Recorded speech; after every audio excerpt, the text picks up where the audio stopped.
Welkom in het Zuid-Afrikahuis. Een internationaal kennisinstituut voor uitwisseling van cultuur, taal en geschiedenis over Zuid-Afrika. Dit doen we met onze collecties, taalkursussen en evenementen. Welkom op de livestream van het Zuid-Afrikahuis. Good afternoon. I'd like to welcome everyone here in the theater room of the Zuid-Afrikahuis in Amsterdam, with a special thanks to the Deputy Chief of Mission, Ms. Reinterpreted, Yolanda Ezendam, Chair Advisory Committee on Architecture, Design and Digital Culture at the Dutch Cultural Heritage Agency in the Netherlands, of course. Jenna Smith, Program Director, International Heritage Corporation. I would like to welcome everyone in Cape Town, with a special welcome to Advocate Malgas, who is CEO, South African Heritage Resources Agency, and the panelists Ben Mwasinga, Elise Brink and Roger Fisher. And from Pretoria, everyone who is watching live, and with a special thanks to Consul General Messerschmidt and Ambassador van der Weert and Peters. And of course, everyone else who is watching here live from so many places. My name is Bianca Ortwijn. I'm head librarian of the Zuid-Afrikahuis. For whoever doesn't know us yet, we are an international institute for language, culture and history of South Africa. And besides organizing symposia, book launches like these and other events, we stimulate the exchange of knowledge through language courses, an international student exchange program, and of course through one of the largest library collections on South African literature outside of South Africa. And it's so wonderful to see how facilitating research leads to the birth of new publications, like the one we're discussing today, Common Ground, by Nicholas Clark and Marieke Kuipers. We'll have a full program this afternoon. So I will give the floor to our Dutch ambassador van der Weert in Pretoria, followed by Ms. Olita Lebelo from the embassy here in The Hague. And from there on, Nicholas Clark will lead you through the rest of the program. Enjoy.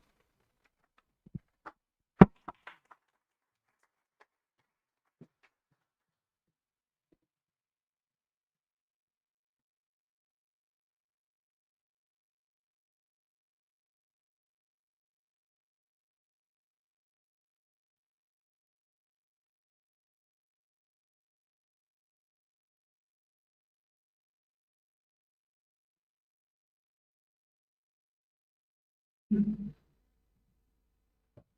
word of welcome to our guests joining us from Zuid-Afrikahuis in the Netherlands, to our guests in Cape Town and Pretoria, and of course to those around the world joining us through a live stream.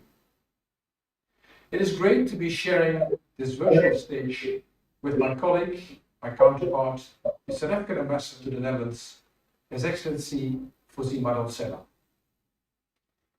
The Embassy of the Netherlands in South Africa is pleased to be co-hosting this event to launch the book Common Ground, Dutch-South African Architectural Exchanges 1902-1961, which brings together the results of a transnational research project and many months of hard work. This is the third project we have supported with the University of Pretoria on the Dutch architecture in South Africa. And again, we can be proud of the result. From experience, I know the work that goes into producing a book, so I offer my congratulations to the contributors and the editors, as well as to all those who have worked behind the scenes. This is important work and a great achievement. The Netherlands has a rich architectural history. Many Dutch architects have made their marks around the world. And like any art form, architecture is a child of its time. reflecting ideas and values that are not necessarily seen in the same light today. This book covers a period in which apartheid politics and segregation were on the rise. So we have to ask ourselves if this aspect of the Dutch South African heritage is sufficiently reflecting inclusiveness and cultural diversity. An important question, as we in the Netherlands are starting to look with fresh eyes at our colonial past. Yet, the built heritage of the 20th century is a part of the present, as well as of the history of democratic South Africa. Some of it is beautiful, some of it is interesting, some of it is thought-provoking, and that's good. It's important to reflect on our heritage and history, and this book provides an excellent opportunity to do that. I do not want to preempt what will be shared here today, so I'd like to extend a particular welcome to our presenters and the participants of our panel. I wish all of you an enjoyable afternoon. Thank you.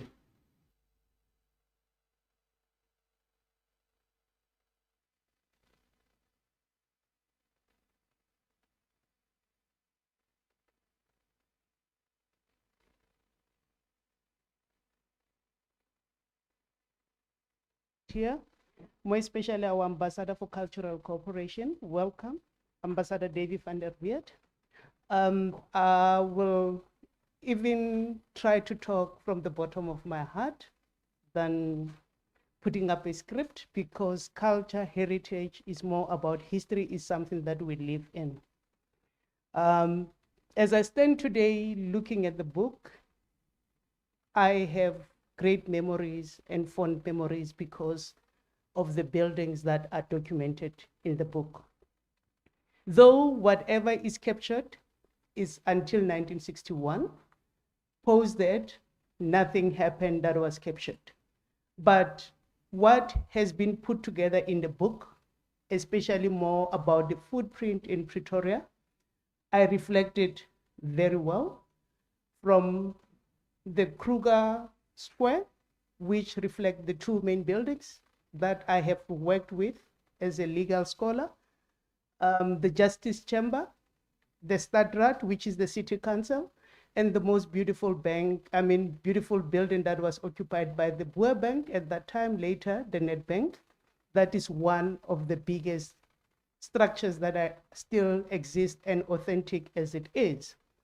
As we continue to collaborate with our culture, with our heritage, we thank people that are still reflecting on the biggest cooperation that this country coexist. It is through this kind of footprint that shows that there were Dutch people that went and rebuilt and built up on South Africa. It is only through the footprint.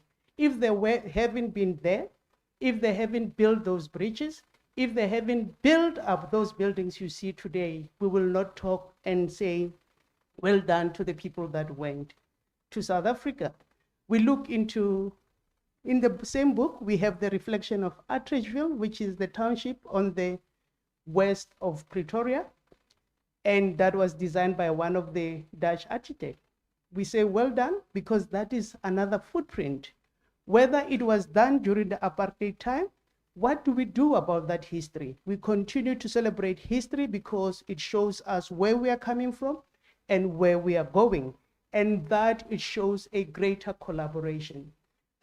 We were talking further about what more can we do about this? Are we documenting this just to put it in the archives?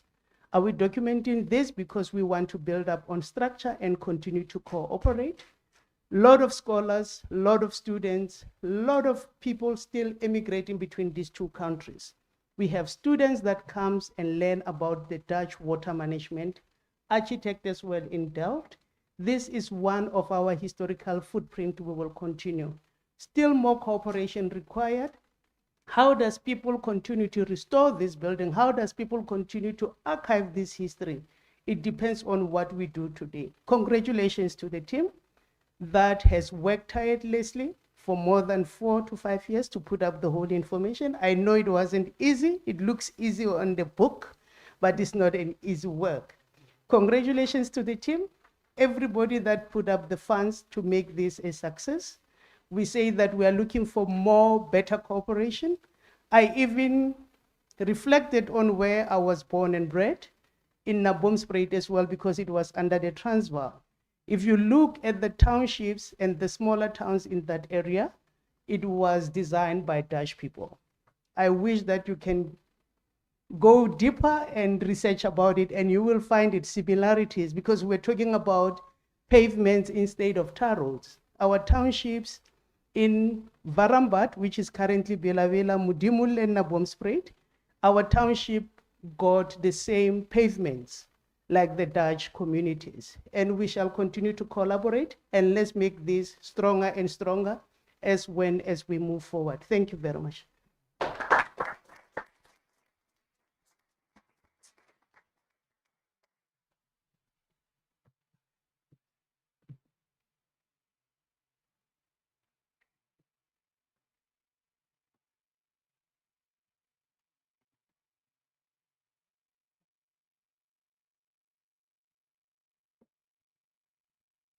Right. Good afternoon, everyone from Amsterdam. Good afternoon to everyone in Pretoria.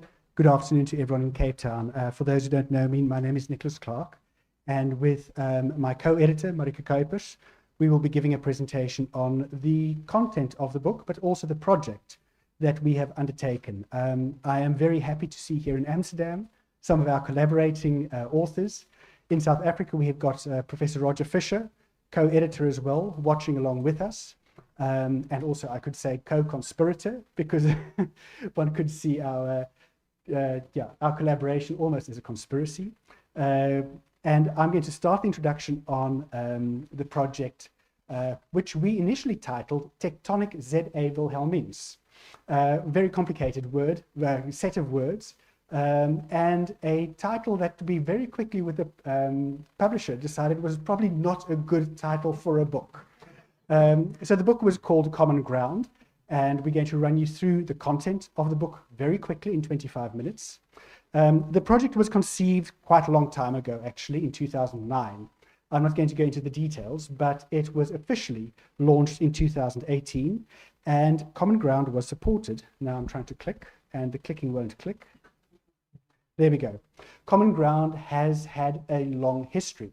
The history started with a project which you see in the center of the screen called Eclectic ZA Wilhelmines, referring to the end of the 19th century, followed by student engagements between Delft University and University of Pretoria, where I used to teach before coming to Delft University, and then also an inventorizing that myself and Roger Fisher undertook of the residue of the Netherlands South African Railway Company.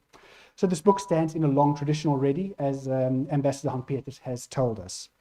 The aim of this project, however, was, and I'm going to read this out, to identify, critically examine, and highlight Dutch contributions and their mutual enduring legacy in the South African built environment during 1902 and 1961. This was quite a big task we set ourselves, because we were not only going into the field to discover or going into the archives to search, but also trying to critically examine and reflect on the meaning of this built residue today. The project was a project of the University of Pretoria, Department of Architecture, managed by enterprises at University of Pretoria, and supported very strongly by the Royal Netherlands Embassy in Pretoria through the then Shared Heritage Program, and also in terms of content by the Cultural Heritage Agency of the Netherlands. So we are very thankful, and you're probably going to hear that quite a lot today, that we are very thankful for everyone's contributions to making Common Ground happen. The project had quite a huge ambition in terms of archival work, also archival curation, repair, creating exhibitions, etc., fieldwork identification, which I will not lie, I quite enjoyed. Gave me excuse to go back to South Africa, and we had public calls trying to find descendants of architects. We had consultations with, for instance, the South African Heritage Resources Agency, plenty of interviews, plenty of photographs, creation of databases, 2 author meetings in South Africa, 1 every year. And now we have the public presentation of the book, which is the culmination of the project. Some images of how we went about it with exhibitions, public representation, and also, as I say, internal author meetings, which were structured as seminars where we presented our author team with ideas, with finds, and trying to discover further what we were discovering effectively. Now I'm going to hand over the microphone to my colleague Marike Kuipers. Thank you, Nicholas. Well, the idea was to create a sequel to that book of the eclectic Wilhelmines and to set a period. And with the complicated history of South Africa, it was not so easy which period to define. But we used 1902 with the Treaty of Vereniging after the Anglo-South African War, of as we know it in the Netherlands, often the Boerenoorlog. But the greatest part was the Union of South Africa, when it was still under the British rule. And also not always easy for the Dutch immigrant or emigre architects. But we have identified, thanks to the database left artifacts, already more than 70 Dutch-born architects who went to South Africa. And most of these went overseas to there. And at that time, there was already a very strong perspective, still very white, one could say. And a Dutch architect, but mainly also artist, Piet Worm, went in '52 to design, supported by the Netbank, an idea. And then you can see that was on the occasion of the third centenary with 300 years of the landing of Van Riebeeck, to make a picture of, at that time, the panorama of Pretoria.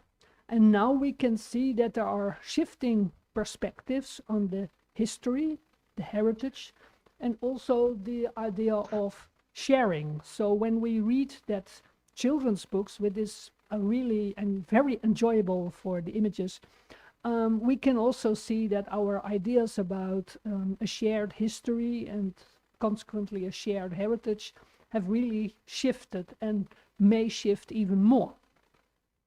But it is very important that these residues are still there. We can already see that the idea of sharing heritage and contested heritage are very close to each other. So some years ago, I could make that picture of people who found the statue designed by 2 Dutch designers, Van Wouw and the other sculptor, was it Sof, with your building at the background by Sietse Wierda, that they saw it like a tourist spot, just as we do. But when Nicholas and I were in Assisi, almost in the middle of nowhere on a mission post, we met spontaneously Sister Elizabeth. And when we explained why we were there, she said, now I'm part of history. And she was really very pleased and proud. But when you go to the University of Bloemfontein, there is now a public discussion about the statue for Stein, and it has, after a public debate, be placed on another location. So maybe they are still part of history, but no longer in very prominently in the public realm. So I will not show you in detail all the chapters of the book, but those maybe have already seen the cover and how voluminous the book is. We have 12 chapters, and you can see how many authors have contributed. And they are alternated by very small interludes on a specific topic. And maybe later on you can have a look at it. But now we will present, and as much as possible, the original authors will also present what they have contributed on the chapters of the book. So the interludes you have to read yourself. We start with the Netherlands as the country of emigration, because we wanted to sketch from what background all those architects emigrated and what were also their motivations to leave their own country. And when you contrast the Netherlands being relatively small with South Africa, you can see that there is a strong sense for regularity and order and so on. But and planning ahead, especially also, as you can see here with the ruilverkavelingen for reclaimed land. But there's also planning and pillarization, the verzuiling in Dutch, that the whole society is voluntary, subdivided in groups with certain shared worldviews. And this was also exported to South Africa. And Annie Antonites, she is over here, she wrote the subsequent chapter, how it was had to emigrate and what kind of policies were developed, if Dutch immigrants were welcome or less welcome, as was generally understood. And she distinguished two waves of Dutch immigration, one before the Second World War and one soon afterwards. And one of the great things that hardly existed in the interwar period in the Netherlands was a booming town like Johannesburg with buildings so dense and high-rise as you can see. But to make people having the feeling of being at home in South Africa, there were also nice journals and other activities. And that is what she describes in a very positive way to discover. And you can see that, there were still some Dutch clubs in a lot of towns, but some others were almost merging in the whole South African, although mainly white groups of the South African society. And that is what Nicholas will show about the public service and community buildings. Thank you very much, Marika. You will have noticed by now that Marika and I will be sharing the podium on and off. So one of the interesting aspects that we discovered during the research was the speed at which, after the Anglo-Boer War, Dutch architects reintegrated into British administrative structures, be that as public servants, so working under newly imported architects, but also the contribution made by the building industry. And on the image on the screen, you can see right on the left, listen to me, but it's right to the left, a photograph of one of the statues being placed on one of the two towers of the Union Building. And if you look very closely, you will see the name of the company that was undertaking the work, and it was the build contracting company of Maeshke. So this was commonly known that Maeshke's company had constructed a large portion of the Union buildings, but what was less commonly known is that, well, at least 2/3 of the drawing office in Public Works Department that were in charge of detailing the Union buildings, ensuring the quantities were all in place, etc., were Dutch immigrant architects and one quantity surveyor called Schallies. The other thing that we discovered was that many of the immigrant architects, when going to South Africa, would have needed to first register before they could practice, because Dutch architects were not automatically seen to be professionally adequate to practice under the South African architect's law. So many went to work for municipalities, such as in the middle, we can see the water purification plant at the Wemmershoek Dam, which is one of the main water sources for the city of Cape Town, designed in this case by an immigrant architect called Jaap Jongens, who worked for most of his professional career for the city of Cape Town.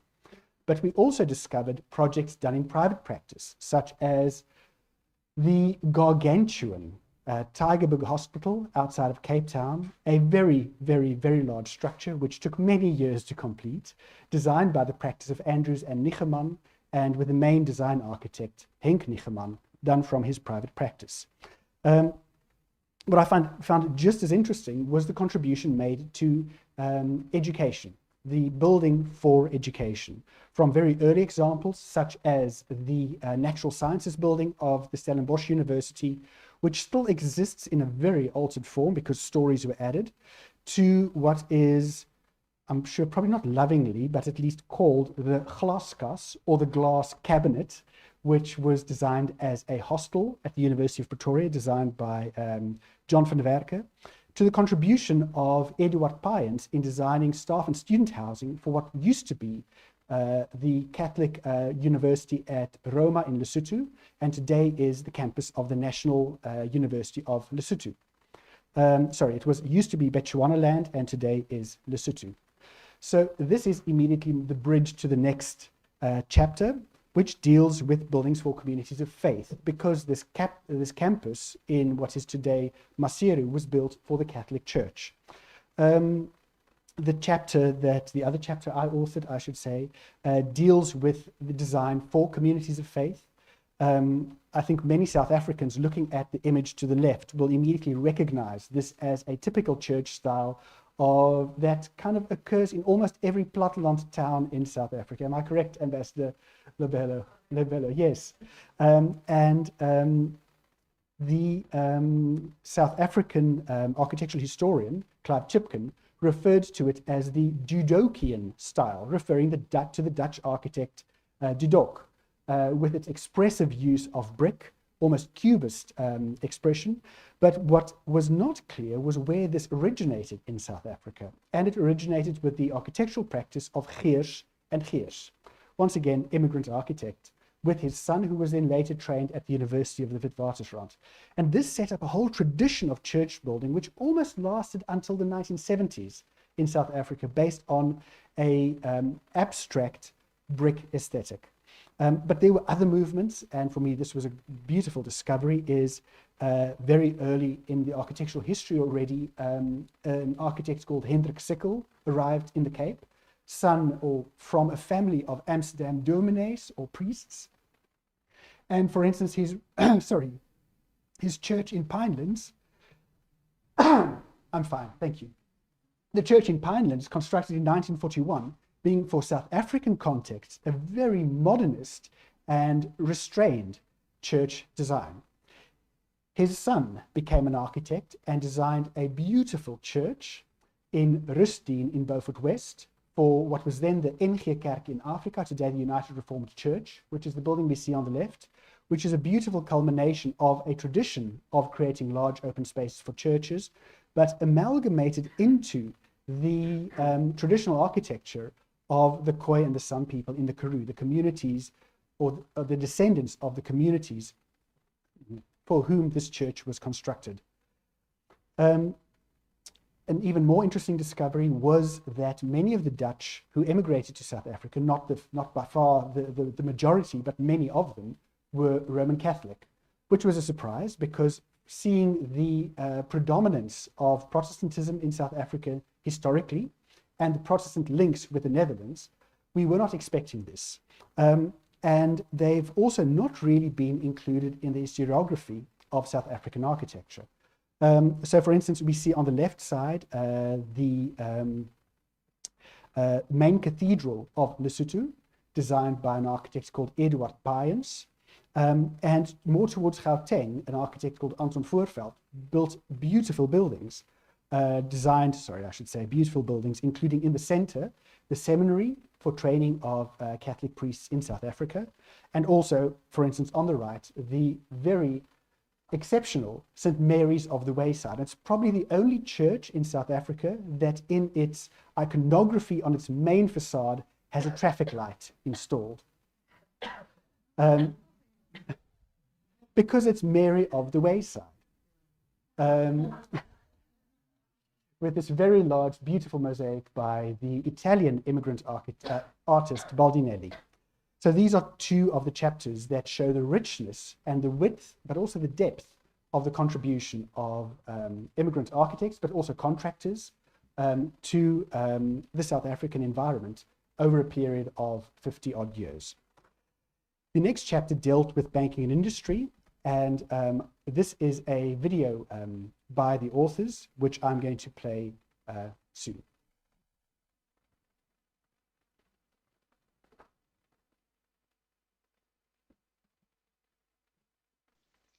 The chapter on banking and industry was co-authored by Catherine Deacon and Marguerite Pinaar. It describes the development of the Netherlands Bank of South Africa, which is today Nedbank, and its associations with many 20th century commercial and industrial buildings in South Africa.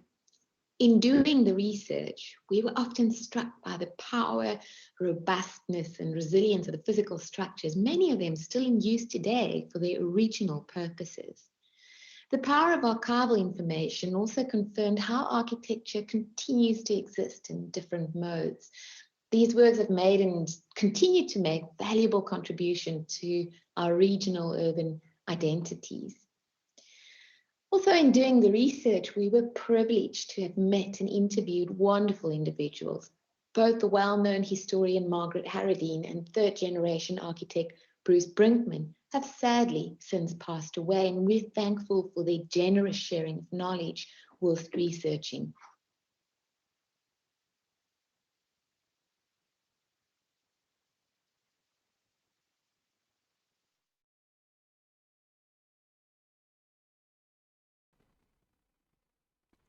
So we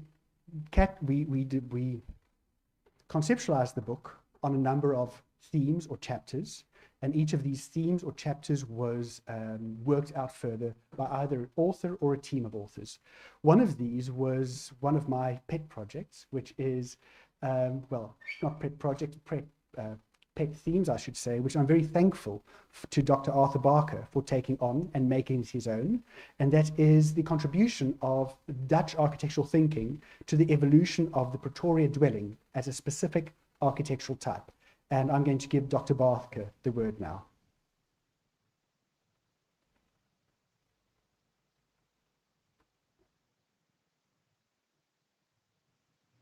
My name is Arthur Barker, and I'm from the Department of Architecture at the University of Pretoria. A typological understanding of architecture through its cultural, physical, and historical foundations and the resulting design approaches of architects has always been of great interest to me. This was none more so than in my chapter titled The Evolution of the Pretoria Dwelling, where I argue that the domestic architecture of the period between 1910 and approximately 1961 was the result of a mediation between early Dutch architecture that already existed in the town, inherited vernacular architecture from the Cape, the context and changing condition of Pretoria, and the arrival of a new wave of Dutch immigrants at the turn of the 20th century. I hope that my contribution will not only increase the limited knowledge of architecture in South Africa, but also provide those interested in architecture with an understanding of design approaches and inherent possibilities.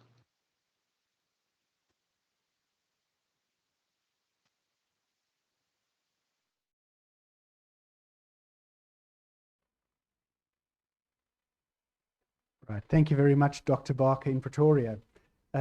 We were also very thrilled to discover not just a link to housing designed for the upper class, but also housing designed for working South Africans the other way. And there, I'm going to give the word to Matebe Afane, who with Dr. Kia Sumer authored a chapter on the development, well, the conceptualization and development of Attridgeville outside of Pretoria.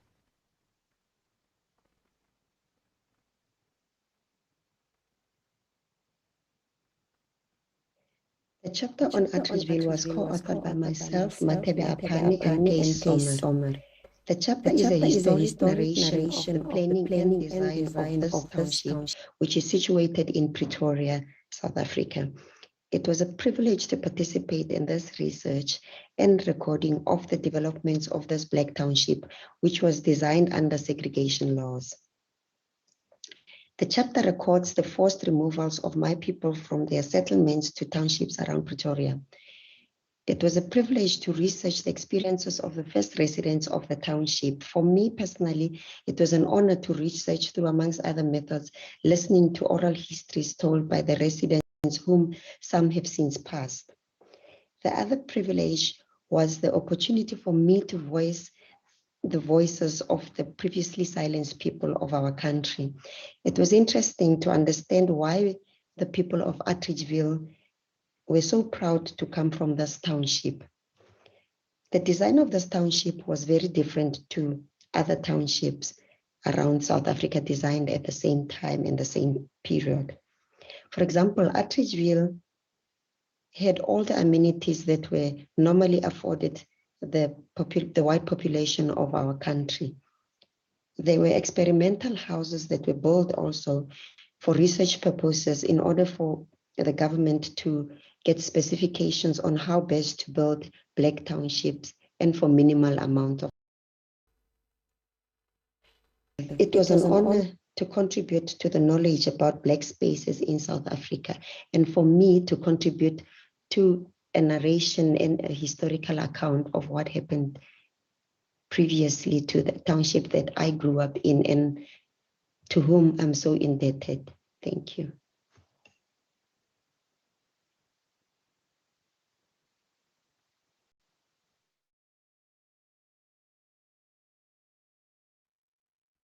Thank you very much, Matebe, for those beautiful words and that beautiful reflection. We have a small technical glitch.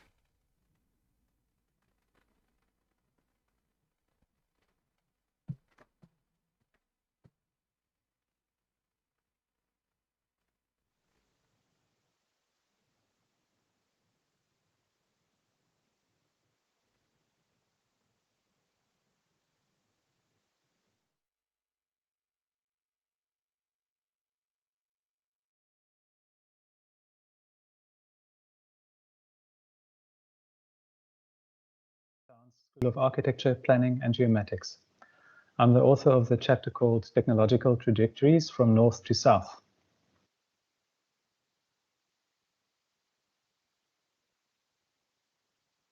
My name is Michael Lowe. The overseas transference and translation of the technological trends of the Netherlands, however divergent, to Southern Africa was influenced by differences in climate, the availability of skill and labor, or the lack thereof, available materials, and socio-political circumstances. This chapter explores the technological trajectories and their tangible results on the hand of themes such as adaptation, daylighting, efficiency, labor, urgency, industrialization, and innovation, and it concludes with the immaterial legacies. The most significant discovery in the research leading up to this chapter is the enduring technological legacy related to these themes.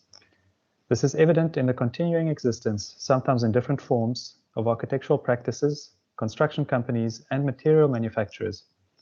But it can also be traced via architectural education, where the transference of technology through teaching and publication is still influencing our built environment today.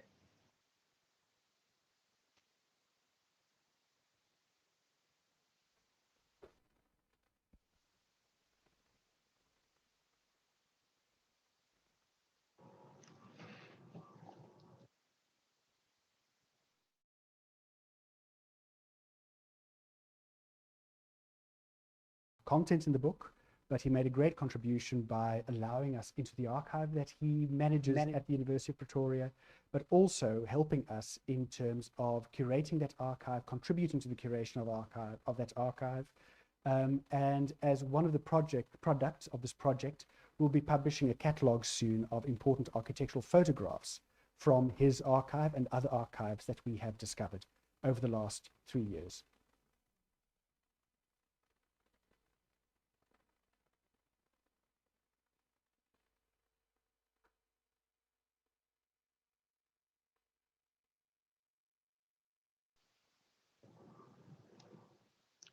My name is Johan Swart. I am a lecturer at the Department of Architecture at the University of Pretoria, where I teach design and innovation. I am also the curator of the Architecture Archives at the University of Pretoria, which places me in a fortunate proximity to the archival collections of a number of renowned South African architects. The contribution that I made to the Common Ground publication is captured in a chapter titled Tectonic Archives, where a selection of drawings and documents related to the broader research project are introduced and interpreted as artifacts of shared heritage.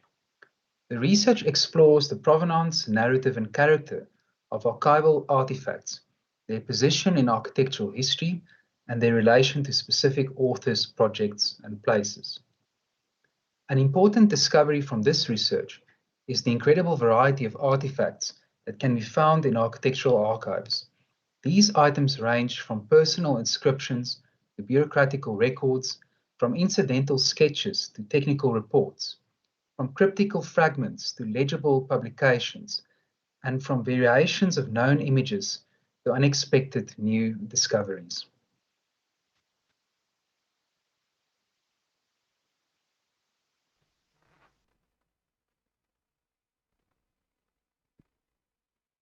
Right. Thank you very much, Johan, for sending us this video.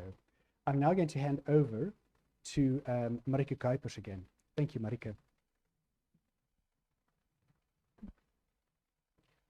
Well, you heard already about archives and personal histories, but Mary Lange and Roger Fisher, and Roger Fisher is also one of our co-editors, have dug very deeply into the personal histories by two examples of still living Dutch emigre architects. One is Gerrit Brink, whom you see on your left, and the other one is Hans Wegeling. And they have revealed how you can construct personal stories also as something that has much more value also for other people. So when you read about Gerrit Brink's struggle to get adapted to the South African language, and also how he worked very hard outside office hours to get his architectural license, and on the other hand, how Hans Wegeling also emigrated as a very young child with his widowed father to South Africa. These are very moving stories, but also showing how rich such a project is and how they have managed to still be of a great relevance for the built environment in South Africa, which you can also see by interior of one of the churches that Gerrit Brink has designed. And for the last chapter, we have invited Ben Masinga, whom we have met before at the Sarah office and told about our project. And he was invited to present his reflections and projections on our projects, while we know that most of us do come from, well, let's say, the privileged background in Europe or South Africa, and that when we are following the tangible heritage of the Dutch architects, we may not always find heritage that can be also representative for the majority of the people living in South Africa. But as we have explained already underway, we discovered much more than we had previously anticipated. So in a very short way, Ben has really given us another mirror than the one that was placed besides the statue of Stein, and that he really welcomes that we are bringing a nuance in the very complex history and also the construction stories of the built environment in 20th century South Africa. And he also states, well, if we don't have all those traces, we do not have at least a common starting point for, well, exchanging our views, even if they are contrasting. So I think that that is a very valuable message for us.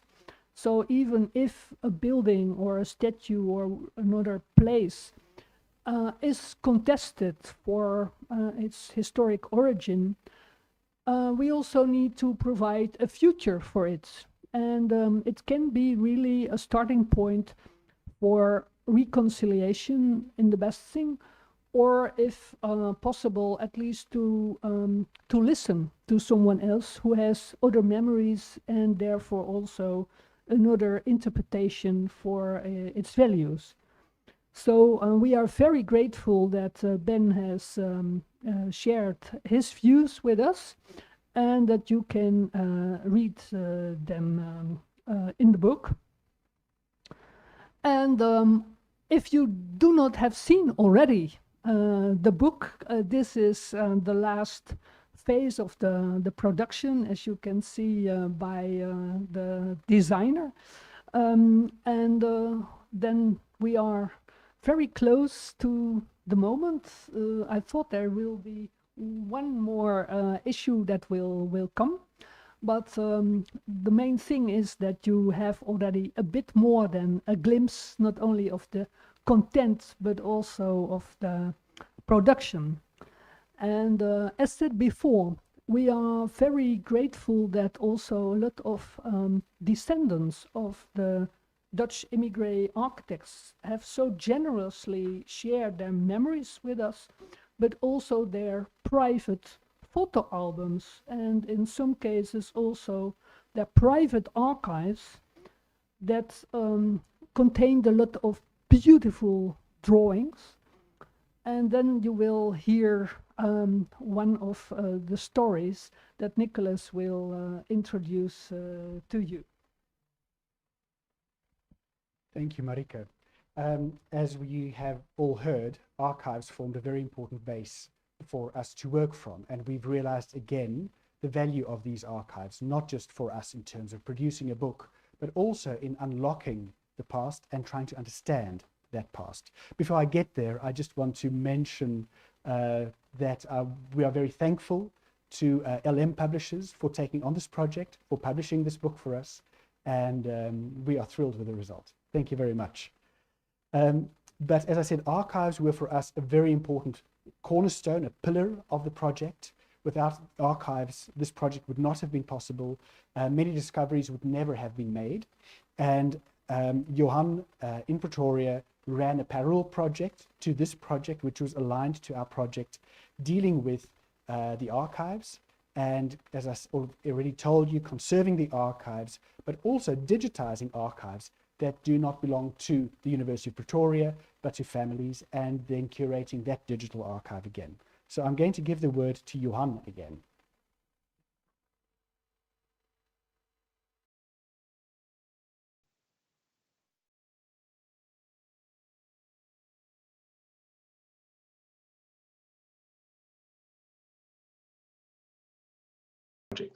Not only as a source of information for the research team, but also in terms of our responsibility to promote an awareness of archival collections and to ensure their continued preservation.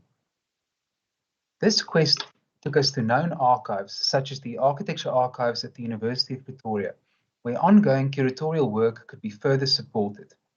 But it also took us into the field, where new collections were discovered, safeguarded, and digitized. Building on prior knowledge exchanges within the Dutch Shared Heritage Program, we were able to process, digitize, and exhibit drawings from the John van der Werke collection. Through this flagship project, an extensive collection is now fully indexed and processed using methodologies and materials that conform to international best practice. Extensive digitization of other collections has also been completed, and a selection of the resultant images will soon be published in a print catalogue that is seen as a companion piece to the Common Ground book. This catalogue, called Architecture from the Archives Shared Heritage Album, features photographs from the digitized collections of the architects Damstra, Payens, Van der Werke, and Van Niftrik. The catalogue highlights a series of architectural photographs that are representative of themes within the broader project. The aim is also to release more catalogue volumes in future, eventually creating a series of publications to disseminate a wider range of valuable architectural archival records.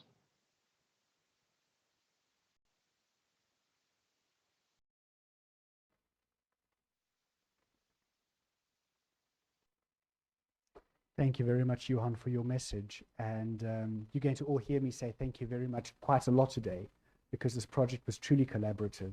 And yes, every contributor made a huge contribution. Let me just click through here. There we go.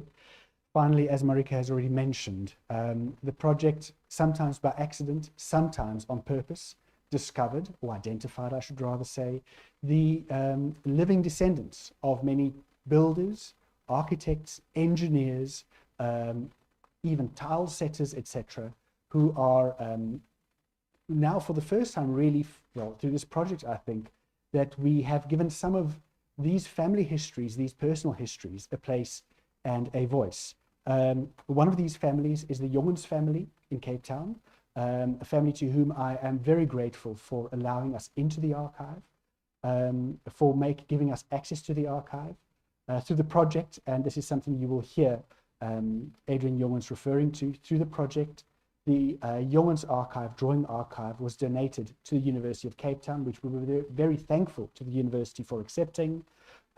We had already digitized a very small part of the archive, and unfortunately, that archive was lost during the fire of March 2021.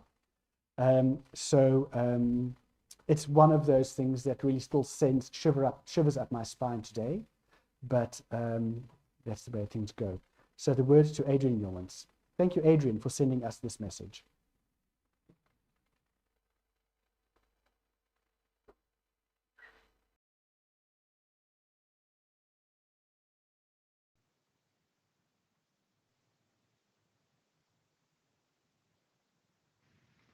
Every weekend, the sounds of Verdi's operas, Brahms, Chopin, or Beethoven would fill the house through the closed door of Daddy's study. Inspiration to express his artistic and practical talents using pencil, T-square, and set square. An example of the fine detail and generating perspective views is the bird's eye view of the foreshore with gondola on the moat around the castle, included in Common Ground. No electronic calculator, let alone AutoCAD. My wife Sharon photographed and collated many of the thousands of drawings, while Alex, my daughter, had some of his early studies and drawings framed. Thankfully, Nicholas's team had scanned some of these in detail before most of them were destroyed in the fire that swept through Jagger Library at the University of Cape Town. Family Jongens are extremely grateful to Nicholas and his team for ensuring that JCJ's work lives on in this book.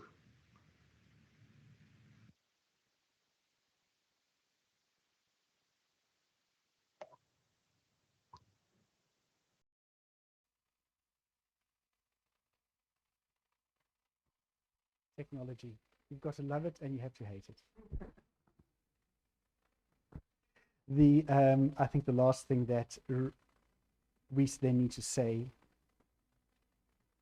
going to click through, excuse me, is, as I've said before, we're going to say thank you quite a lot today.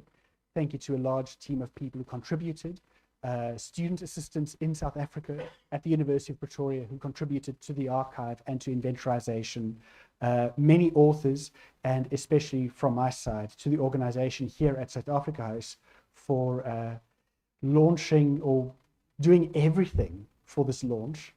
Also my thanks to the Embassy and Consulate in Pretoria and Cape Town for your contributions today, for arranging the launch events there. And finally to the Cultural Heritage Agency also for contributing to the launch today in knowledge, but also in kind. So thank you all very much. We will now have two pre-recorded messages, one from the CEO of the South African Heritage Resources Agency, Advocate Malgas, and one from Susan Labbers, the Director of the Cultural Heritage Agency of the Netherlands. Thank you.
Is still healing from the past traumas.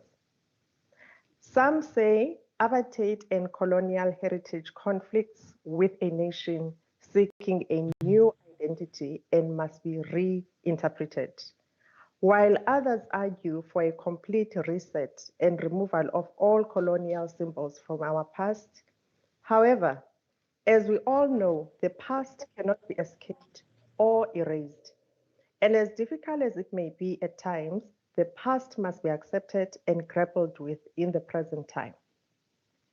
Which is why Sarah is delighted to support Common Ground, a book that is extremely important in our national discourse around heritage and shared significance.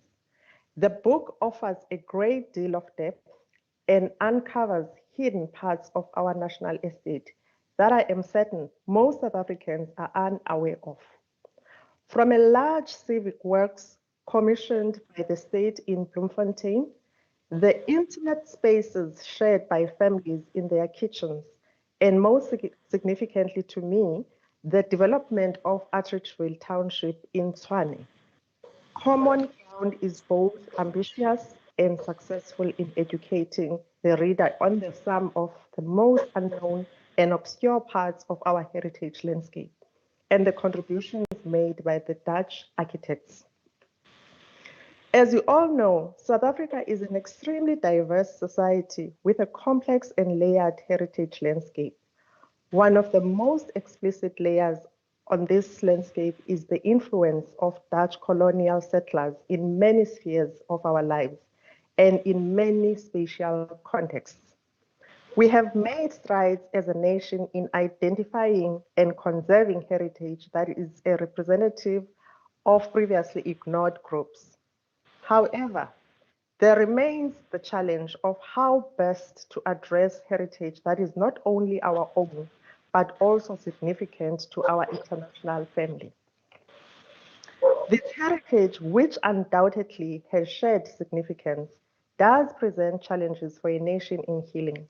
But it also presents opportunity. We find that many resources with great potential remain alienated from the larger society due to their associative histories. However, as shown by the Castle of Good Hope, through cooperation and collaboration, the duality of these sites can be acknowledged and utilized to offer some redress and perhaps even healing. We want to congratulate all the authors that contributed to the book and give a big thank you to editors for their contribution to the South African heritage.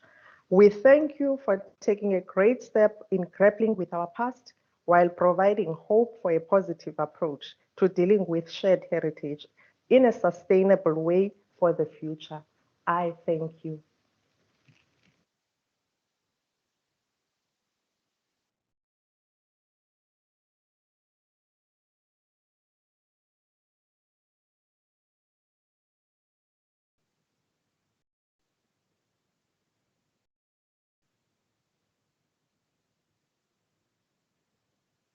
Common Ground is the title of this voluminous book.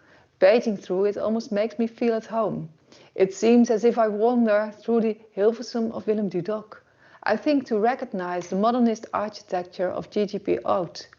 And I sense Abraham Kuyper's persuasive faith. Yet, at the same time, I'm not familiar with the vast landscapes. I do not know the corrugated roofscape. And I admire a freedom of expression. It shows the nature of a joint history and shared heritage. Familiar, yet alienating. Representing the Cultural Heritage Agency of the Netherlands for the Minister of Education, Culture and Science, the importance of a book like this lies for me in the following. It shows how nations are related, how cultures are historically intertwined. It proves that my own culture is not an autonomous one, but that it is connected to other cultures through time and space. And it is this notion I want to cherish in the globalizing world we are living in today. But I see more. The project has discovered a vast building heritage of exceptional quality that is still of use to South African communities today. Next to the gaps in knowledge that are filled by this book, I also notice how this book addresses the challenges that we share. How to deal with the solid structures of a past that is no longer ours. How can we give new relevance to this heritage? And to what extent can it accommodate current needs? These are the challenges the Cultural Heritage Agency of the Netherlands is currently struggling with. This is where I think we can join forces. International cooperation in the field of heritage management has a huge added value, since the challenges we are facing are not limited by country borders. Only by sharing our knowledge and experience we will be able to tackle these challenges in a sustainable way. And that is why I strongly believe in the collaboration between countries. As I see it, this book created the solid ground for tackling these common challenges. I want to congratulate the editors and their extensive binational with this impressive result. And I hope and expect to continue our cooperation in the near future. Thank you.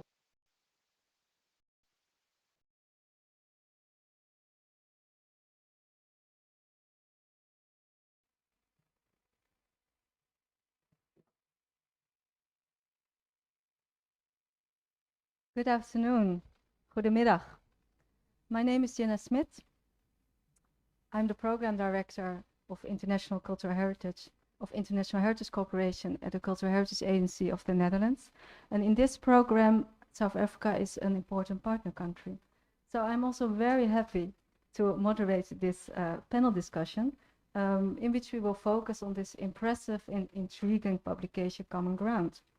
In this session, I'm joined by an amazing panel of specialists from South Africa and the Netherlands, and of course, by all of you, whether you are participating from Pretoria, Cape Town, or Amsterdam, or via YouTube.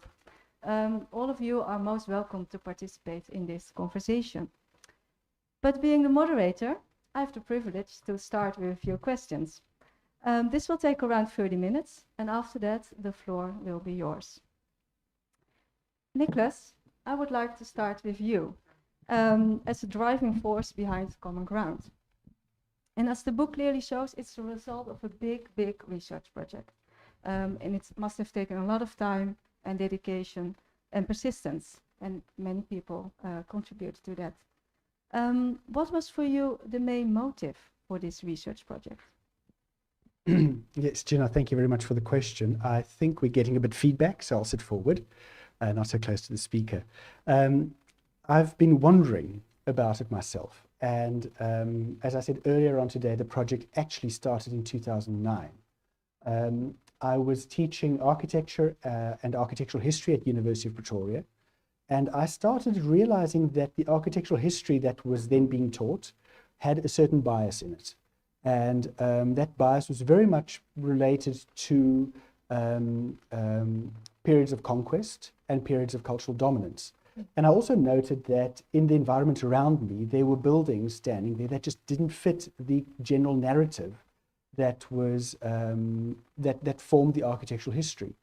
And in that, I must say, I was very happy and very lucky to have Roger Fisher to help me on the way. I remember a clear discussion we had about the Republican period in the Transvaal and how that is often labeled as Victorian. And I also remember an oral exam, where I sat with him afterwards. We had students, obviously, that we were examining, and then said, but shouldn't we have a different term for this period? And then there was a 2009 conference in Cape Town arranged by, I think, the Cultural Heritage Agency of the Netherlands on what was then called mutual heritage. And I was determined to go and show that it was not just Cape Dutch architecture and not just Afrikaans as a language, but that there was much more richness north of the Vaal River, to also draw attention to the more recent architectural history. So that's where it was born. Along the way, I met some amazing people who contributed, firstly, to the eclectic Z.A. Wilhelmins book, and then, of course, with the fantastic team we had now, and two fantastic editors, Marika and Roger. Yes, it was actually quite easy to stay passionate. Thank you for that. I read also somewhere that you said this is like a long cherished dream come true, right? And it must be very gratifying also now to be able to share these results with the world. It certainly is. It's at least, well, as I say, 2009 was where, for me, it started. Yeah, thank you. I was wondering, what was for you the most surprising result during your research? There are different aspects that were surprising. As I already said, I'm going to say thank you again and again and again today, but of course, as an editorial team, we invited people onto the project whom we knew would contribute and would really, run with it and really make it their own. But in retrospect, I must say that was probably my biggest surprise, is how wonderful our team really was. It was expected, but still, it was a huge surprise to see with how much passion our team contributed. So once again, thanks to everyone. When it comes to the architectural aspect, I think for me, a very significant moment was traveling with Marika from Cape Town to Pretoria by car. And it's a journey I've often made. And a town I've often passed through was Beaufort West. It's a town where people stop to fill their tanks, to buy some chips and buy some Coke, and to carry on. Except this time we made a small detour to the township called, or the neighborhood called Rusdien. And there I had known that this church existed, but discovered the United Reformed Church designed by Arne Sikkel, who was the son of a Dutch immigrant architect to the Netherlands, and then re-immigrated back to the Netherlands shortly after designing that church. And you can see photographs of the church in the book, and you saw a photograph of the interior in my presentation today. It is one of the most sublime buildings I have ever come across in my life. And I think that for me was certainly a big surprise. I saw that picture. You're right. It's really a beautiful building. Yeah. Congratulations with the book, Nicholas. And thank you. It's not me, it's a team. And Marika, congratulations to you as well. Okay. I would like to ask you, during the 20th century, many people migrated to South Africa. The Dutch were by far not the only migrant group coming to South Africa. But as we learn in this publication, the Dutch left quite an imprint on the built heritage in South Africa. So I was wondering, why is that? Well, it is not precisely possible to give an indication, but you have seen Nicholas showing his two chapters, and I think that there are already existing historic ties for the churches, especially the Dutch Reformed churches in their variety, have given a great motif to migrate. We discovered that some of those architects were the son of a dominate, a reverend, and really had also that missionary mission, so to say. And the other one is that already active Dutch architects in public service also either continued or picked it up again after the Anglo-Boer War. And others, like Jongens, went into public service and built everywhere schools, for instance. And of course, English-trained architects did as well. But if you want to notice particular, and then of course you had already Dutch emigrated families who also invited Dutch architect to design their house, or the architects designed their own house. So that might be a reason why, despite a relative low number in comparison to the English architects, their presence is so clearly visible in the vast built environment, because that was another surprise for us. It was not just Pretoria, Johannesburg or Cape Town, but also Bloemfontein and a lot of small places around. Yeah, thank you. And some of the Dutch architects I read in the book, they worked in South Africa, but they also returned to the Netherlands. And they then practiced here. So I was wondering, how has their time in South Africa influenced their work? And how can you still see this in the heritage in the Netherlands? Well, actually, it would deserve another research project. And compared to the numbers of architects who emigrated, the number of architects who returned is far less. One of those is Klaas van Rijssen, I'm still, and he built some of his houses. So what you can see is only their own house with the name referring to their period in South Africa.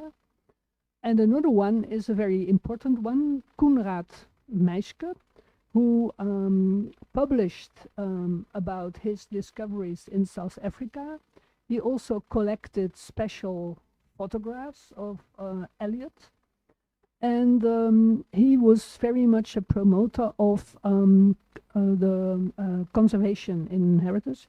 So he was one of the main architects for restoring the damaged Laurens Church in Rotterdam. And he was also very much involved in this institute's board. So maybe not directly to be shown his ideas about South, but also in South Africa, he had already the idea of incorporating historic fabric in new buildings. And equally important, he became the father of Ruud Meiske, who became first the director of the Amsterdam Monumentenzorg and later on the precursor of the current Cultural Heritage Agency. So that makes the circle round, I would say. Well, and we are already there then. But no, we still have more to go. Thank you, Marika. I think that is something we are not always aware of. So that our built environment is very much the result of international exchanges. And I hope maybe we can entice you also to write about that more later. Now let's go to Cape Town, to Ben Mwasinga and Else B. Brink. Hello, Ben and Else B. Thank you for joining us. Ben, I would like to start with you. You are the manager of the Built Environment Unit at the South African Heritage Resources Agency, and you were asked by the editors to reflect on common ground. And your reflections are also included in this book. In these reflections of the potential of shared heritage for South Africa, and the CEO of SARA, Advocate Malgus, she pointed out the shared significance of shared heritage. Can you elaborate on this? What is the potential and what is the shared significance of shared heritage? Thanks and hi to everyone in Pretoria and in Amsterdam. When we talk about shared heritage in South Africa, ultimately you're talking about heritage that may mean two different things to two different groups of people. All right. So on the one hand, you have a situation where there exists a large amount of infrastructure and no fabric. That speaks to a period in time in which there was great innovation, and also great exclusion, right? So you're talking about heritage that does indeed have significance to people that may not be from South Africa. And that's not limited to the Netherlands only. We have a Portuguese influence on that. We have Italian influence as well. Not as great as Marika said earlier. There is a reason why the Dutch have such a prevalent footprint. But now you're talking about a heritage that is no longer only Dutch, it is now South African as well. So what we find with this heritage is that, on the one hand, it does tell a story of a very significant part in the development of this country. But on the other hand, it's also become very alienating to a large population of the country. And that's simply because of its association with colonialism and furthermore with apartheid. Where we are now, I'd say, as Sarah and myself personally, is understanding that by all means, this heritage does need to be conserved. But what is the story that this heritage is going to tell? And transformation is explicit in our legislation, but how do you transform a building? You really can't. You can only reinterpret it and give it relevance to the current period in time. I'd like to use the Constitution Hill as the quintessential example of that transformation and giving a building universal value. So where we are currently is that there's a massive association with this painful past, but there is potential for these buildings to have universal value that can speak to all South Africans. Thank you, Ben. And then you also stated that we should remember that the custodians of all heritage resources are the citizens of the country and the communities where these resources are.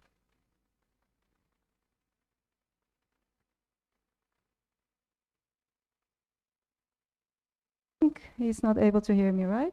Are you able to hear me, Ben? Thank you. Okay.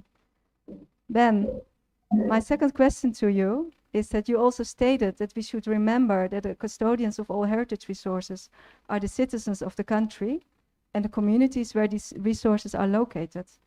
How do the heritage dealt with in common ground and the role of Sarah in this?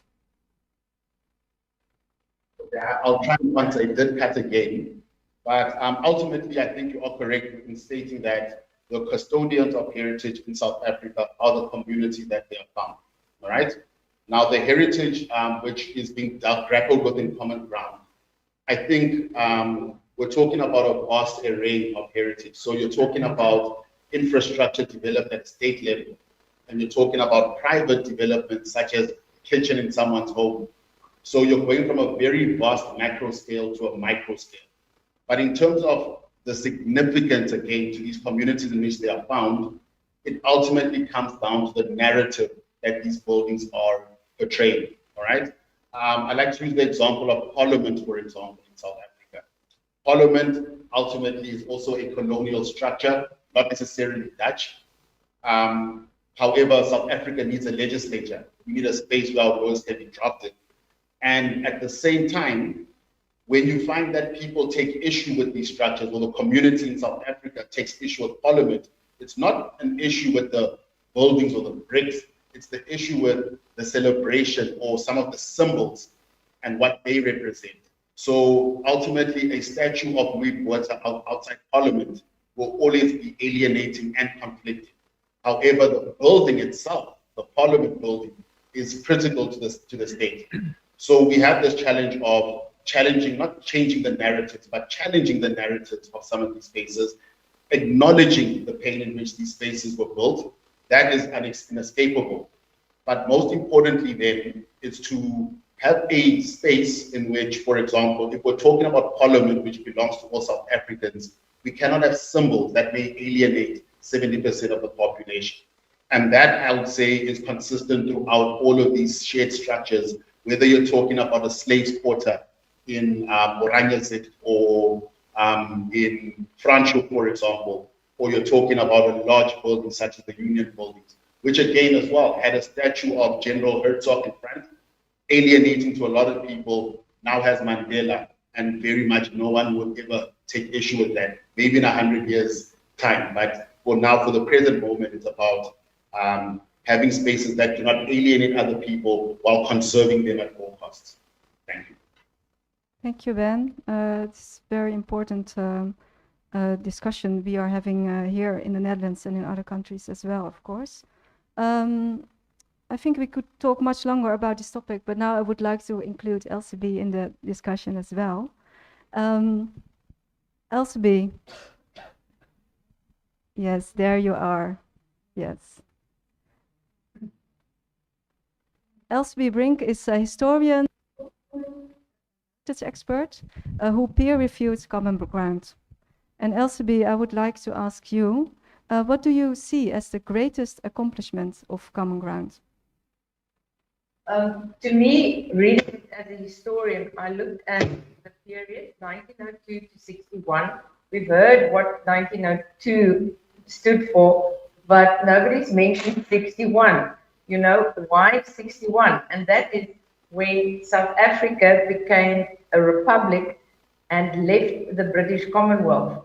Now, the British influence of being in the Commonwealth and being a colony in the British Empire is extremely significant, and we tend to overlook it time and time again. Where also in terms of architecture, you know all about the Herbert Bakers in the field and designs influenced by Anglophone Great Britain and America, but you know very little about the continental influence on Southern African architecture, which is exactly what this book has set out to expose. And I think from henceforth, you cannot talk about the context of architecture without acknowledging the vast and very rich contribution made by Dutch architects coming from a Dutch and continental culture, which is complementary or in opposition, if one would like to say that, to the British colonial and British imperial paradigm that ruled this country from 1902 and before that in the colonies of the Cape and Natal until 1961. And obviously, we still are very British in everything we inherited from the Brits. For that. I think it's time to call Swellendam, where Roger Fisher is located. Hello, Roger. Congratulations on the book. And it's wonderful that you are joining us online. I can't hear Roger yet. Do you hear me? Oh, you're not hearing me? No, I am hearing.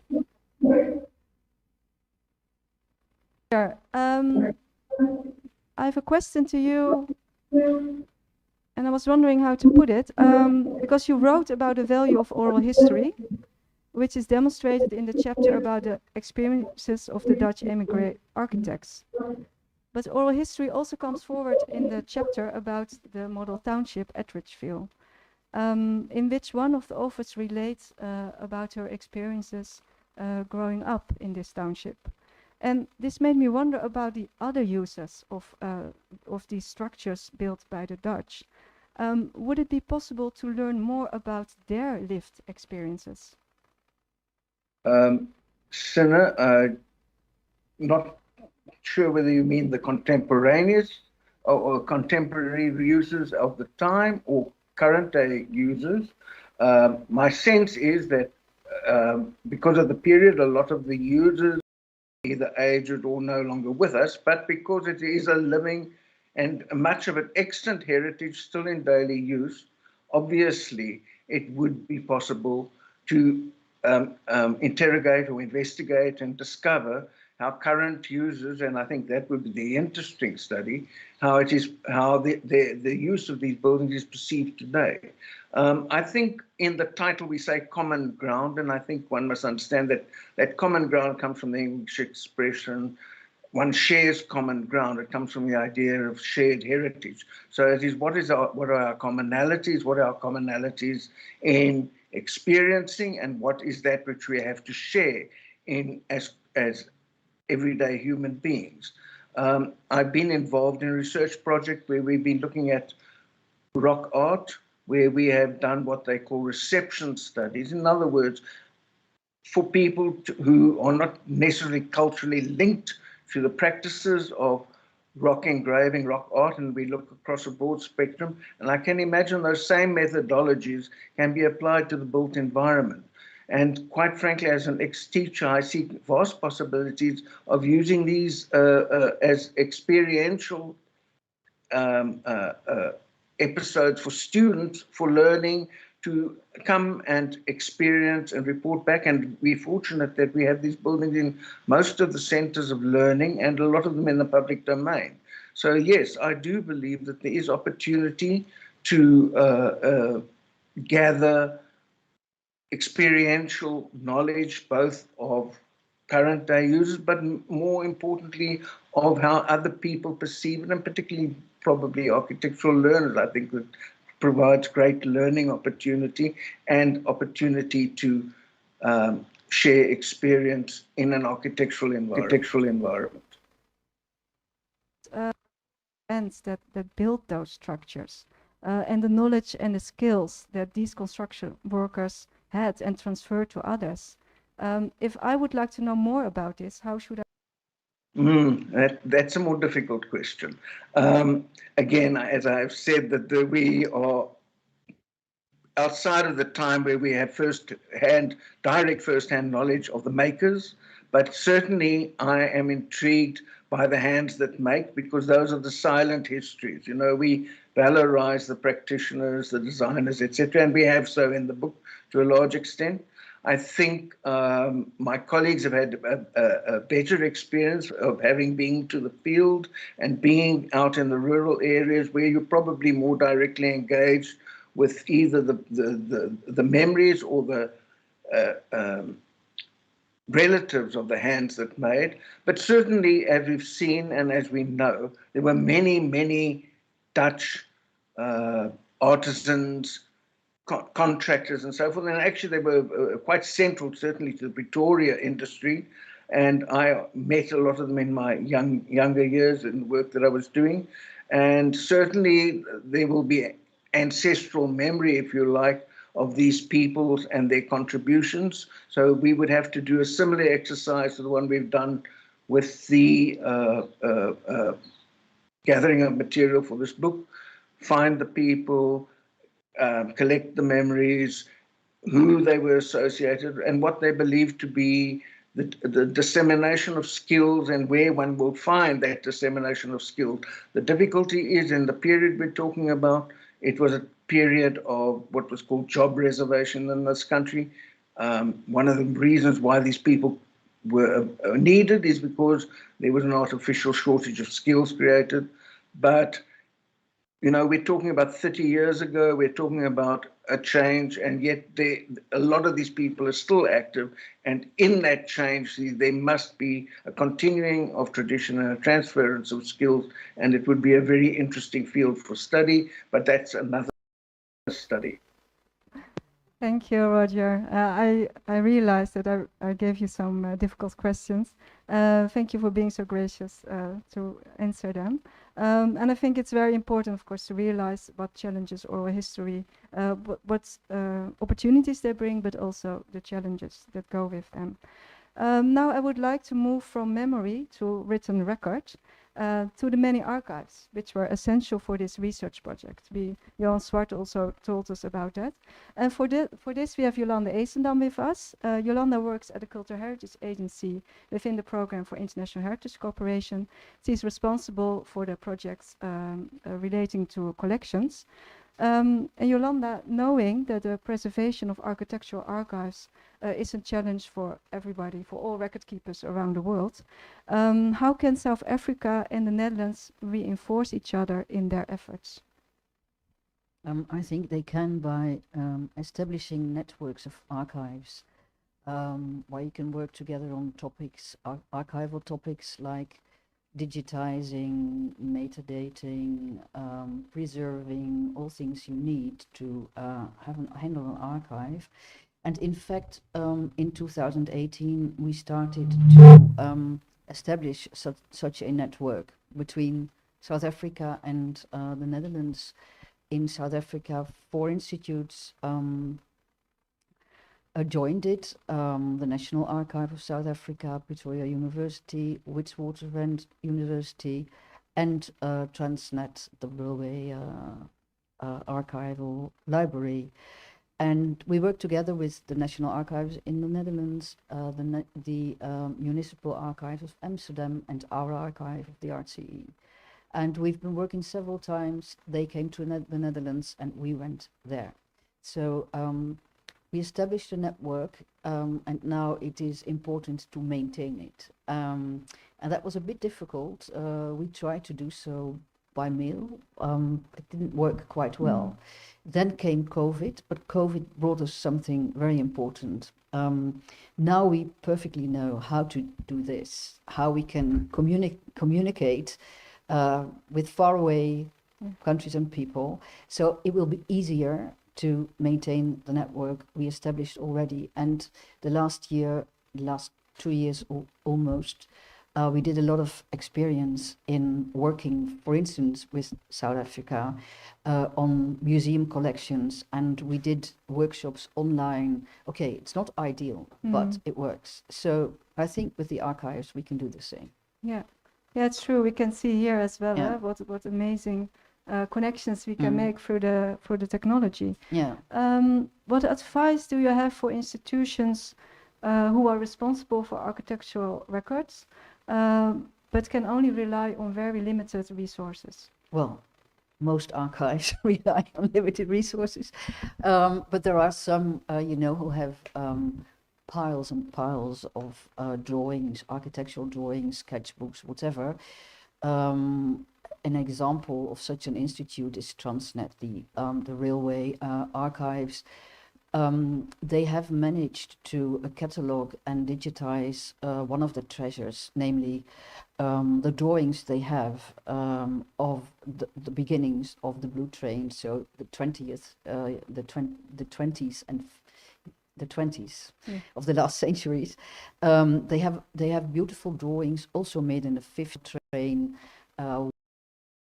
watching the stunning landscape, drinking a glass of wine. They were for commercial purposes, but they are really good because they also show railway stations and all kinds of things. If you see them, you want to sit on that train.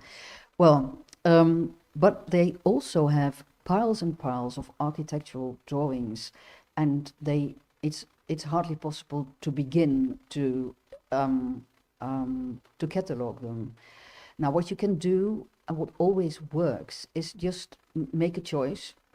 For instance, take 400 of them according to a theme or elsewise, and start working on those 400 of a showcase, so that you can tell funding parties or your manager or whoever, look what we have, and there's still a lot more. But then, a limited amount you can just concentrate on and start working is more like you start and you can go further. If you just only see the pile, it's hardly possible to begin with it. So make a choice and just start working on it.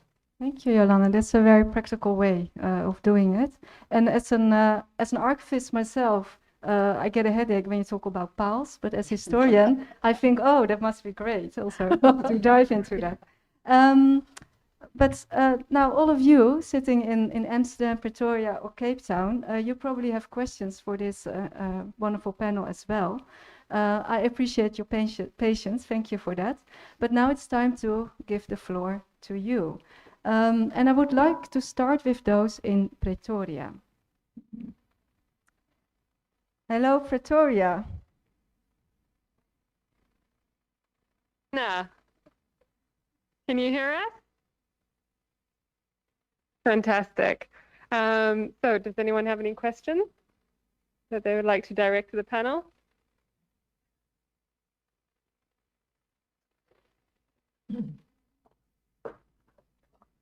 The camera's over there. Okay, thanks.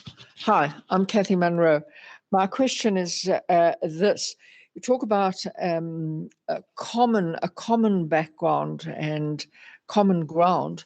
What about parallel grounds? I'm wondering to what extent you recognize the otherness in both what you're finding and in the material that you are concentrating on. Obviously, the Dutch inheritance, but this runs in parallel with particularly in South Africa, many other forms of survivals and legacies, and one has to work out the connections between these different cultures in different time periods. I find it interesting that the discussion about the date 1961, things didn't, it wasn't really a termination point. I don't believe. But it's interesting that in retrospect, it has been picked up as the date that marked a major change. Thanks.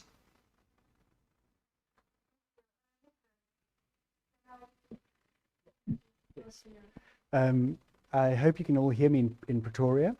Thank you very much, Professor Munro. I recognized you. Good afternoon. Thank you for that very interesting question. I think it's very interesting to think about these parallels. In the project, we discovered even amongst the emigre Dutch community, different parallel communities. And they were, even though they had a same country of origin and the same culture of origin, they were not always in harmony with each other. So for instance, if you go to the National Archives here, you will discover that the Catholic community in Cape Town had created their own organization as a parallel organization to the Protestant or more Protestant dominated Dutch club. And that at one Christmas party, for instance, there were sneers from one side to the other. And this led to a whole diplomatic fiasco where eventually the ambassador had to intervene to stop the infighting amongst these two parallel communities. And I was also thinking about this, that there would be, for instance, a similar project possible on the influence of German emigre architects or Austrian emigre architects or Norwegian. So these are certainly possible. We do touch also on some, for instance, Marika just next to me mentioned Italian, and that sometimes people from different backgrounds also met each other due to different linkages. For instance, the artist Armando Baldinelli, who became a very, very good friend of the architect Anton Voorveld, and they collaborated continuously throughout their both careers. Mm-hmm. So these are certainly possible, and I would very much welcome further challenges investigation on that front. I don't know if anyone else would like to contribute further from the panel. No? No. Marika. Parallel situations, but also challenging our final point of 61. Yes, I understand that that's always critical, because we also love to further extend our period of research. But starting already in 1902, we had 6 decades, which is already a very large and complex period to cover. And well, starting historically, we wanted to simply have a continuation after our so-called eclectic Wilhelmines. And well, 61 had also very much a political reason, but culturally there was, of course, much more reason to discuss this end date. But we were very happy to continue, for instance, the next 2 decades, in which in the Netherlands, the reception of South African culture was very much suppressed. Mm-hmm. And then suddenly there was a very strong anti-apartheid policy. And so now uncovering again those ties would be a great new adventure, I would say. Wow, so many more avenues to explore. Huh? Great. Time-wise, I would like to go to Cape Town. Hello.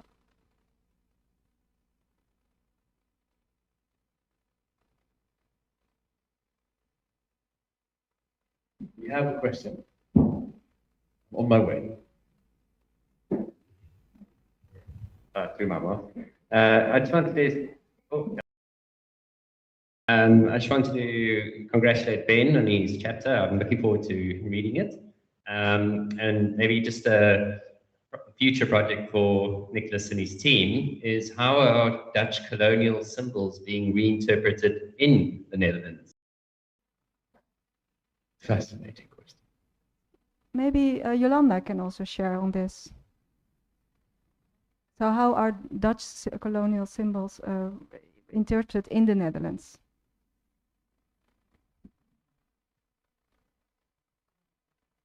Okay, maybe. I think this is a question Marika can best answer. Yeah.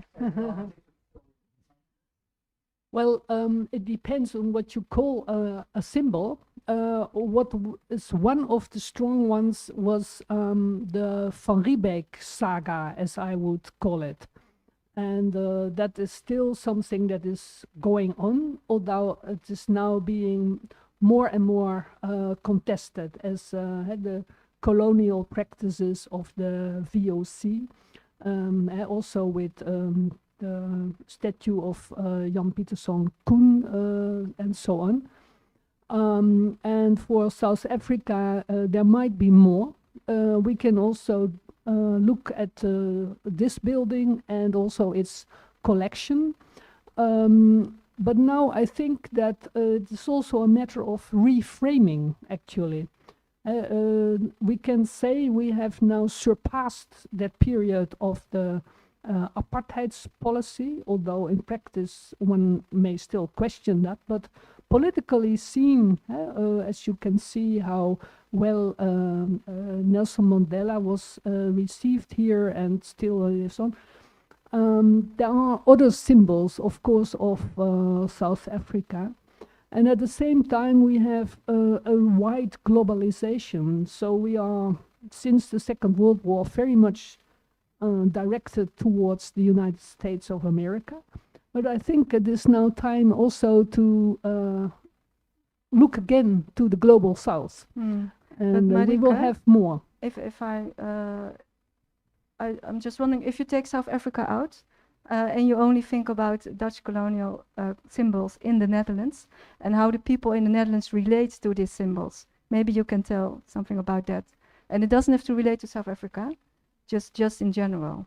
Well, then I have the Van Heuts monument, of course. And that is also very much a personal story, because I grew up in Amsterdam and I used to play in the small pool. And later on, there was the question, can it be listed as a national monument? We had smaller parts for the local government, and they wanted to break it away.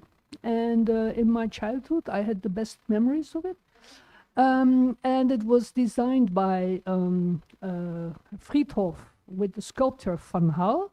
And Van Hal can never be blamed of being a colonial. He had already conceived the future of the same monument as it has today, which is now the Netherlands India monument. And it was Maarten Frits who did the relation, and Maarten also had the same memories as I had in our childhood. So sometimes it is possible to reframe the same statue or what it is, and also to make it part of a place, just as it is in Middelburg, for instance, for the slave trade history, where they have now created a new symbolic monument. I think it is a very beautiful one that they designed, and make it a place also for exchange and reconciliation. Yeah. But that is often by adding something new. Yeah. Yeah. That's the most important thing, the multi-perspective view on statues or buildings. And that's what the discussion is going on about at this time in the Netherlands. I mean, throwing statues in the pond or anything, you know, it's not the best idea. If ever you do something, just take care that there are more perspectives you can read of or see or talk about. That is what we are trying to deal with now, I think. Yeah. So making sure that these symbols speak to a larger society. Yeah. Because there are many different people. Yeah. Thank you. Okay, then the audience in Amsterdam. Who would like to ask a question to the panel? Yes, please.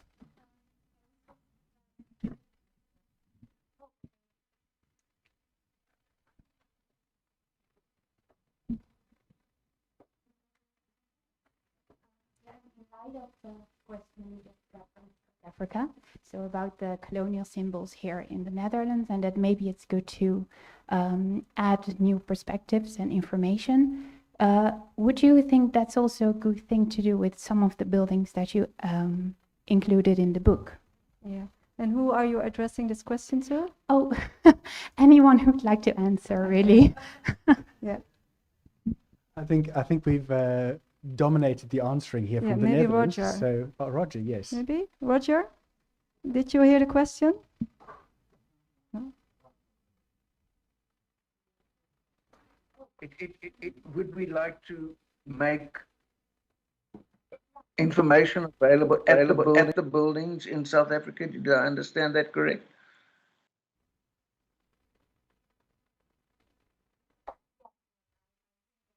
Did my question correctly? Is the question about providing information on site to help contextualize the buildings? Am I understanding it correctly?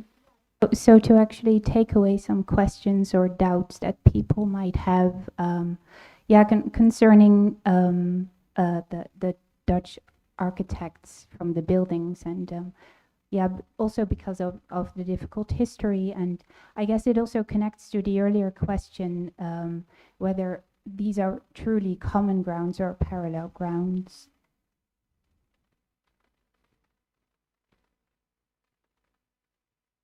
Nicholas, I think you've heard the question better. Can you do something about answering it? Apology. And Ben, maybe. Ben, did you hear the question?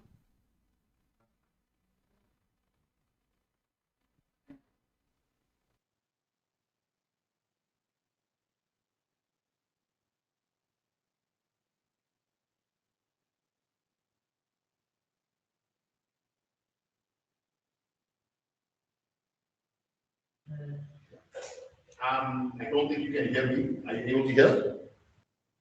Oh, the thumbs up.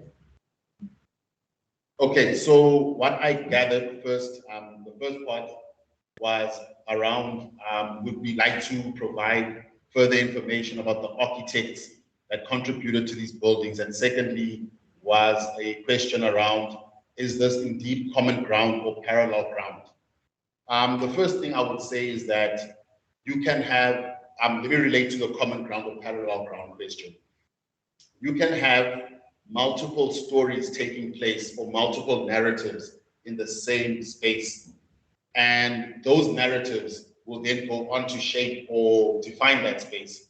So because they're not happening to the same group of people, the fact that they are happening at that particular point in time, I would say makes it common ground. And furthermore, the context in which these things are happening is quite important. If you're talking about a group, which again, this book has now maybe redirected our focus, because we always assume that Dutch history in South Africa remains with Jan van Riebeeck, and that's where it ends, right? This book is highlighting that they were civil servants, individuals such as myself at this point in time, that were operating in a paradigm which was set by the state, the British government at that point in time. And those individuals had to navigate the system. And that common, I'd say, idea or that common experience of navigating the system while still shaping South Africa, and we're talking about, this is now about 8 years since that point, you're talking about a very, very, I would say, one common experience between these people, but two, you're talking about a very powerful moment in which our society was shaped, and what resonated from then we can still feel today. So very much, yes, maybe parallel stories happening on common ground. That's what I would say. And then maybe I'll pass over to my colleague, because she did have comments to make as well. Would you like to I have my mic on. So what I would like to say in terms of parallel ground and common ground, it's between men and women. And what I find interesting is that architecture became common ground because there were so many Dutch women who became architects in South Africa and who practiced and whose legacy has been uncovered in this book. So a punt for the book, ladies, these are role models for the future and makes very interesting reading.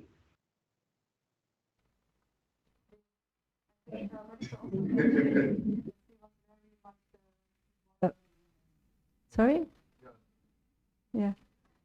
I think Marika also mentioned that she discovered this role of female architects and find it very intriguing. So I think there's more research to do as well there. Great.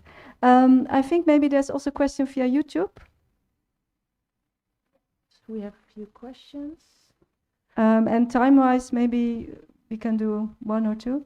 We'll do two questions, yes. Okay. The first one, does the book cover any involvement of the slaves that were brought from Southeast Asia? Were they not involved in the construction of Cape Dutch homes? Yes. Yeah. Shall I field this one? Yes. The period that we investigated in the book is 1901 to 1961, at which point slavery officially did not exist anymore in South Africa.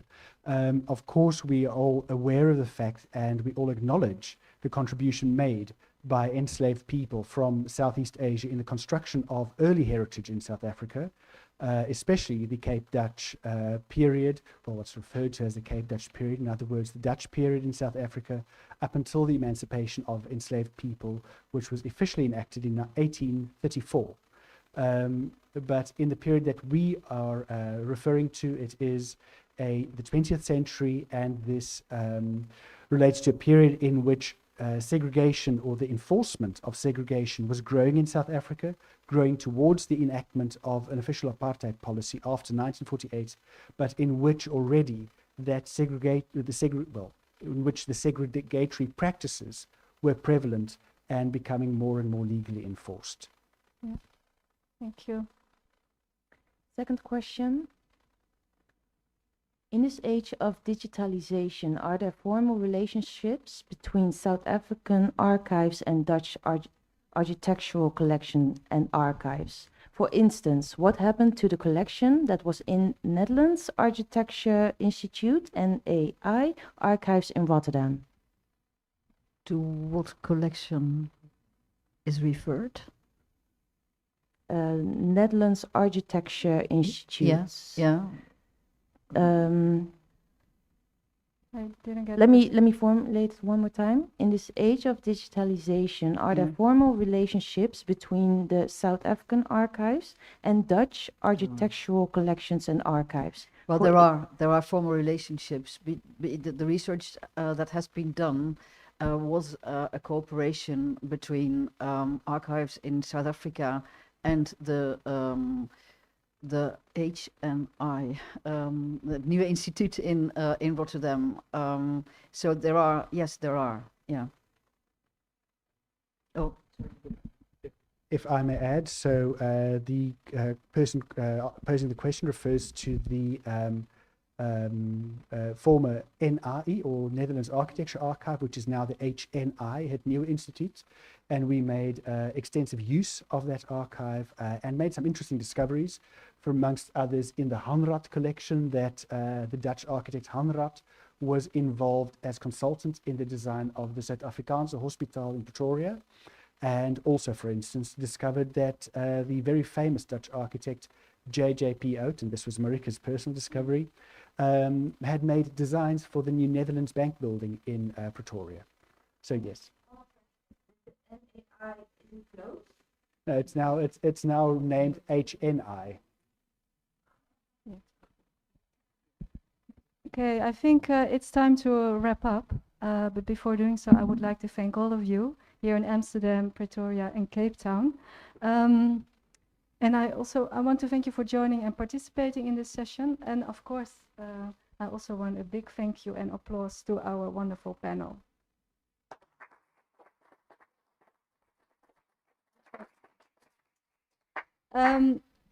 Nicholas, Marike, Ben, Roger, Elsebie, and Yolanda, as I said in the introduction, I was very much intrigued by the new information disclosed in this impressive book.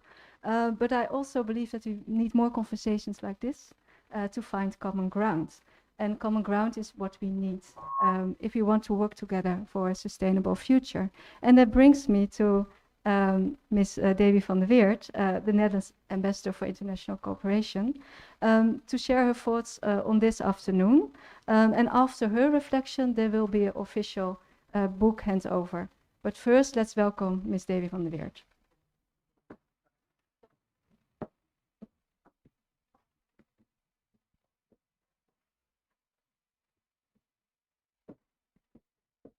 Thanks a lot. Good afternoon, everyone.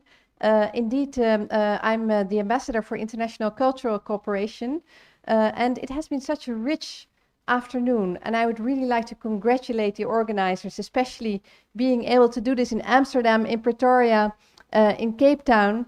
Isn't it amazing? And this has been an afternoon not only about architecture, but also about history.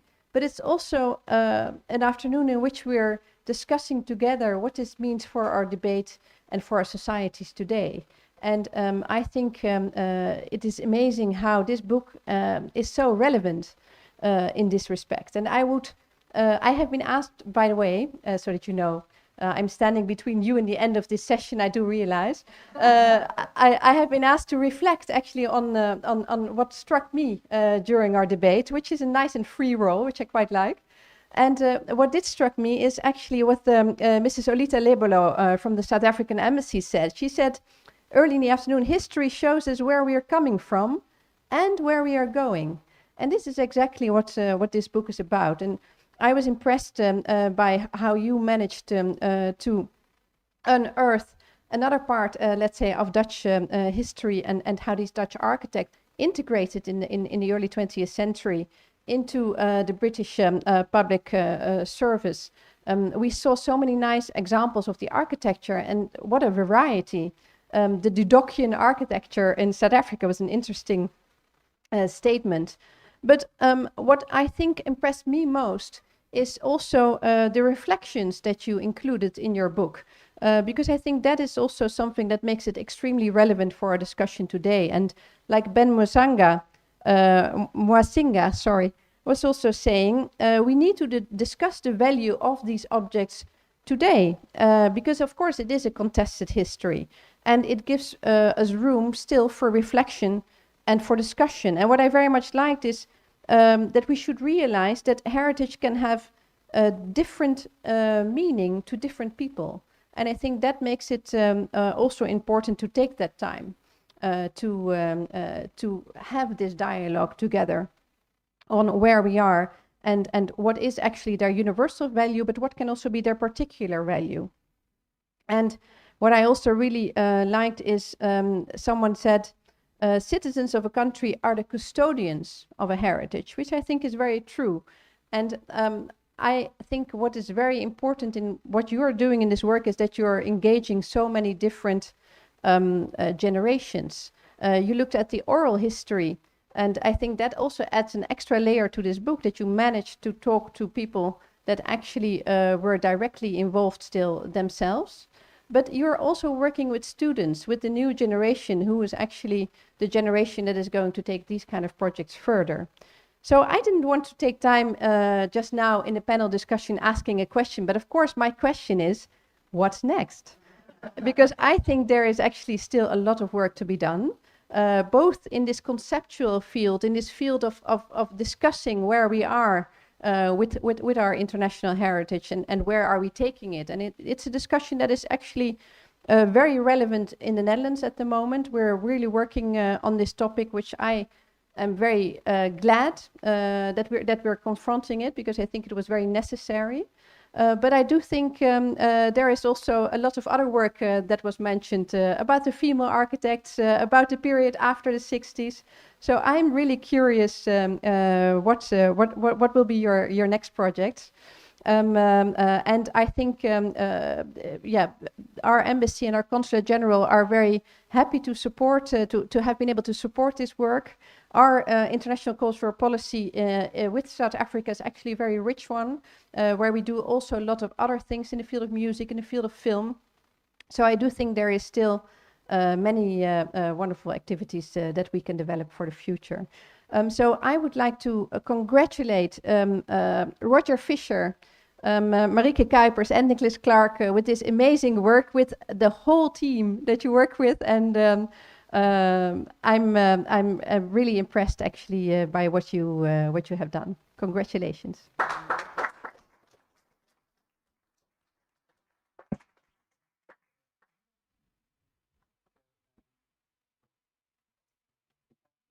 If you could remain where you are, and Ms. Lebello can join us, please.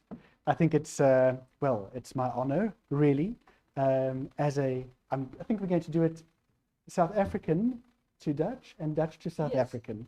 So then we need to somehow, no, we need to switch. We go also ladies. Yeah. Flexibility.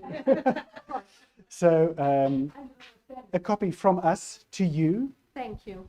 And as I said, this is really, the project was a team effort. So I think from our whole team, thank you very much. And thank you for being here today. And thank you for your very kind words.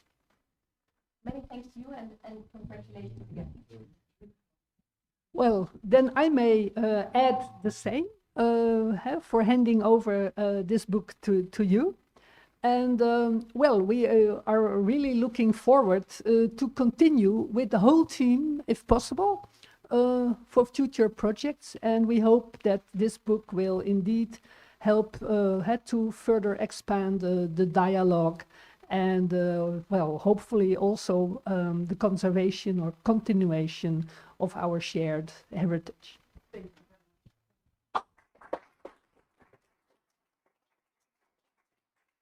And I think with that, we've come to the end of the formal aspects. Only it's up to myself to hand the microphone back to Bianca Oortwijn to close the ceremony. Thank you.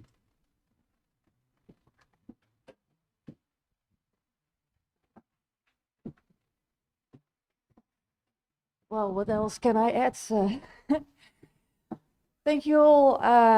This was a really inspiring afternoon, especially for me. I'm not an architect at all. I can only admire it. I only know the subject through the kind of blueprints that I cataloged myself when I was working at the City Archives here in Amsterdam. So that's probably my nearest reference field.